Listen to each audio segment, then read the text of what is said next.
Hi everyone, welcome back to another video from Wake&Tech. In this video, we will be learning how to trim a video in Capcut. If you want to remove unwanted parts and keep only what matters in a video, then you can do it in a few simple steps.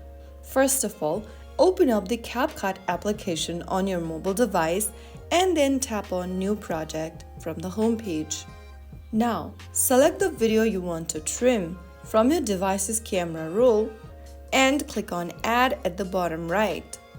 Once your video previews in the timeline, go ahead and drag the little handles in the part where you want to clip or trim the video. Also, don't forget to select the video from the timeline, and once you reach to the part from where you want to trim, tap on Split at the bottom. You will then be able to see white handles or edges on both sides of the clip. You can then go ahead and select the unwanted part and delete it. You can further trim the video by repeating this step.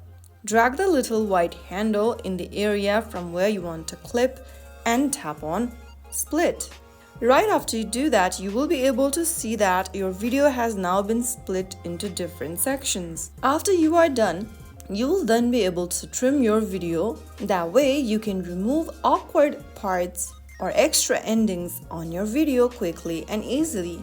If you found the video helpful, don't forget to like, comment, and subscribe for more quick CapCut editing tips. See you in the next video. Thank you for watching.